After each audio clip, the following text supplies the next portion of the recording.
Alors, mes amis, aujourd'hui, c'est une fête importante, celle de l'Ascension.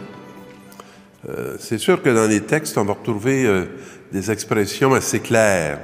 On va nous parler de montée, puis on va nous parler de descente. Mais on n'est pas en train de nous parler d'ascenseur. C'est pas de ça qu'on cause. On cause de quelque chose de beaucoup plus profond.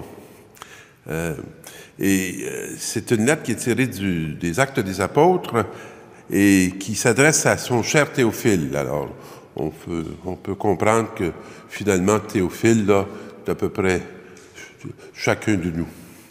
Et là, dans ce récit, on nous rappelle les grandes étapes de la vie de Jésus, hein. Ce qu'il a fait, enseigné depuis le commencement, jusqu'au jour où il fut enlevé au ciel après avoir, dans l'Esprit Saint, donné ses instructions aux apôtres qu'il avait choisis. Alors, on couvre une grande partie. Et on dit, c'est à eux qu'il s'est montré pendant 40 jours après sa résurrection. C'est intéressant, hein? 40 revient, hein? On sait comment c'est un chiffre important qui nous parle des temps de grand passage, du peuple de Dieu dans le désert, de Jésus au moment des tentations. Et là, après la résurrection, pendant 40 jours, il va encore instruire ses disciples. Et il leur donne, au cours d'un repas qu'il prend avec eux, l'ordre de ne pas quitter Jérusalem, mais d'y attendre ce que le Père avait promis. Peut-être qu'il y aurait eu de grandes tentations à quitter Jérusalem. C'était menaçant, Jérusalem. Ils avaient peur. Ils craignaient pour leur vie.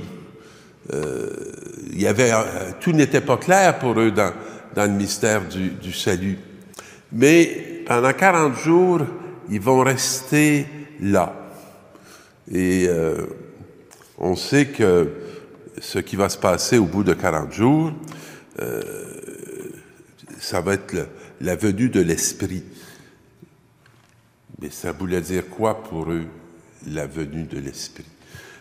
C'était quelque chose qui n'était pas connu, ou tout au mieux mal connu. Alors, puis là, la question qu'ils posent, on voit comment ils sont vraiment dans le champ. Ils sont pas là où est Jésus. Seigneur, est-ce maintenant que tu vas rétablir la royauté en Israël? Ça serait leur sécurité. Ah, là, on a le pouvoir, on est établi, et voilà, maintenant, on ne peut plus nous faire de mal, puis nous, on va annoncer la bonne nouvelle.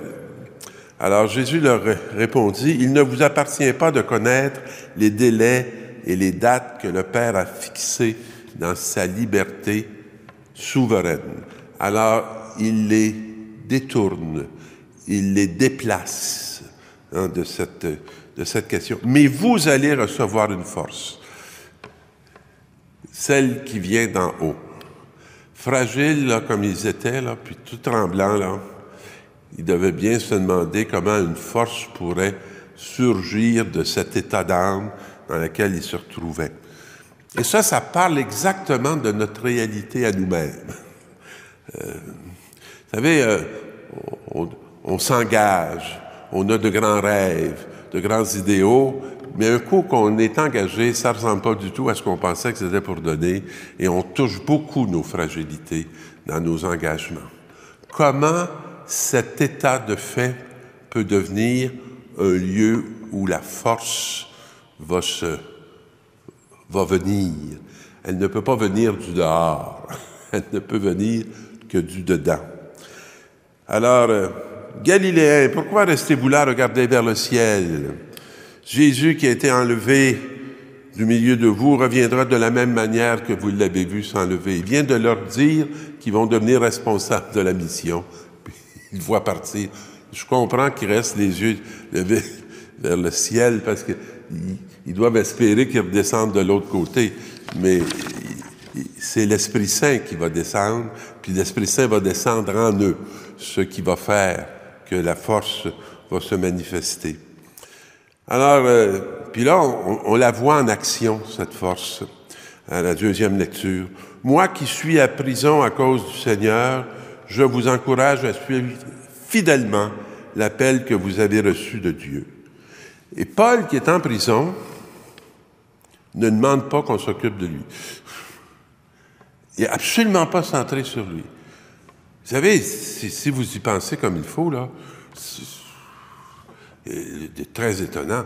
Essayez de vous imaginer en prison tous les attentes que vous allez avoir de ceux que vous aimez qui sont à l'extérieur. Non, Paul, il leur dit, ayez beaucoup d'humilité.